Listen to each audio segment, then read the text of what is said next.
بسم اللہ الرحمن الرحیم۔ آج ہم پھر اللہ کی نعمتوں کے بارے میں بات کریں گے اور اسی چیز کو آگے لے کے بڑھیں گے کہ ہم اللہ کی کون کون سی نعمتوں کو جھٹلائیں گے۔ ایک مسلمان سائنسدان نے آنکھوں کے لیے موتیا کے قطرے ایجاد کیے۔ سوئٹزرلینڈ کی ایک دوا بنانے والی فیکٹری نے یہ نئی دوا تیار کی ہے جسے قرآن کی دعا کا نام دیا گیا ہے، جو آنکھوں کے موتیے کے لیے ہے۔ اس سے موتیا سرجری کے بغیر ٹھیک ہو جائے گا، جیسا کہ قطر کے ایک اخبار الرؤیا نے نشر کیا ہے کہ ایک مصری ڈاکٹر عبدالباسط محمد نے اپنی بہترین تحقیق سے یہ نسخہ تیار کیا ہے۔ یہ دوا انسان کے پسینے والے غدود سے بنائی گئی ہے اور اس سے شفا یابی کے امکانات 99% ہیں، جو یورپ اور امریکہ میں رجسٹرڈ ہو چکی ہے، اور یہ رپورٹ بھی شائع ہو چکی ہے کہ آنکھ میں ڈالنے والے قطرے بنائے جا چکے ہیں۔ اور یہ کیسے ہوا؟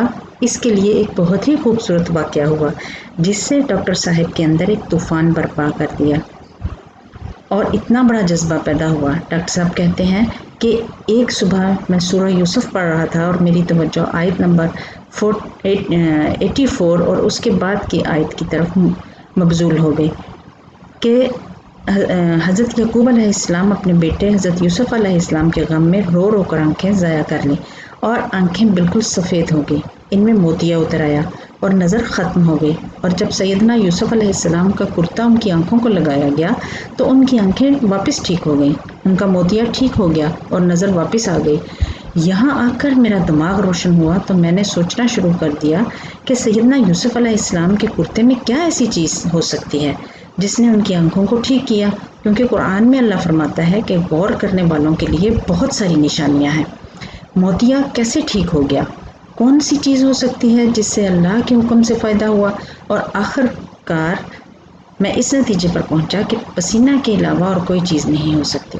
اس کے بعد میں نے اس پر سوچنا شروع کیا اور پسینہ اور اس کے اندر کون سے کیمیکلز اجزاء ہوتے ہیں اس پر تحقیق شروع کر دی، اور پھر میں نے 350 مریضوں پر اس کا تجربہ شروع کر دیا اور یہ دعا 3 مرتبہ روزانہ 2 ہفتوں کے لیے استعمال کروائی۔ آخر کار مجھے 99% مفید نتائج ملے اور یہ میرے لیے بہت بڑی کامیابی تھی اور یہ قرآن کا بہت بڑا معجزہ تھا۔ اور اب یہ دعا یورپ اور امریکہ کی کمپنیاں پیٹنٹ نمبر لے کر اس معجزے کی دعا کی صورت میں ایک بے مثال ایجاد کے طور پر رکھنے والی ہیں۔ اپنے بہترین نتائج اور تحقیق کے بعد ایک سوئس کمپنی کے ساتھ انہوں نے معاہدہ کیا اور اس دعا کو مارکیٹ کرے گی اور اس کا نام ہوگا قرآن کی دعا۔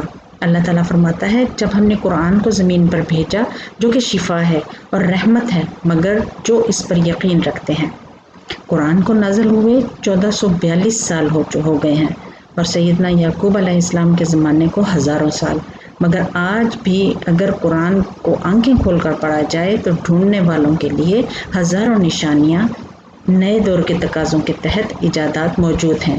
کتنا بڑا معجزہ ہے یہ کہ ایک بندہ 1442 سال بعد قرآن کی ایک ایسی بات پر تحقیق کرتا ہے جو کہ معجزہ تھا اس وقت کا، اور آج کے دور کا ایک بہت بڑا مسئلہ حل ہو گیا۔ تو کیا قرآن کے ایک ایک حرف میں ایسے معجزے پوشیدہ نہیں ہو سکتے؟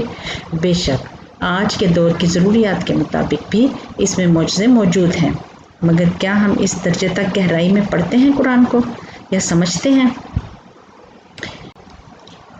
اپنی زندگی کے ہر لمحہ کی قدر کریں، جو آج ہے وہ شاید کل نہ ہو۔ اپنی نعمتوں کو شمار کریں تو وہ اتنی زیادہ ہیں کہ گنتے گنتے عمر گزر جائے گی۔ نعمتیں دیکھنے والی آنکھ کو بیدار کریں۔ صرف مال اور دولت ہی نعمت نہیں ہے، صرف آسائشیں ہی کامیابی نہیں ہیں۔ یہ جو صحت ہے یہ سب کچھ ہے، یہ جو چلنا پھرنا ہے اور کسی کا محتاج نہ ہونا یہ بہت بڑا فضل ہے، اور یہ جو آنکھوں کی بینائی ہے یہ نور ہے، اور یہ جو دل میں دھڑکن ہے اور اس میں خیال ہے وہ اللہ کی رحمت ہے۔ بارش کے بعد جو ایک مزے کی ہلکی ہلکی بھینی خوشبو آتی ہے اسے پیٹریکور کہتے ہیں۔ اصل میں خشک زمین میں ایک بیکٹیریا ہوتا ہے، اور جب اس خشک زمین پر بارش پڑتی ہے تو یہ بیکٹیریا اس کے قطروں پر عمل کر کے ایک کیمیکل بناتا ہے۔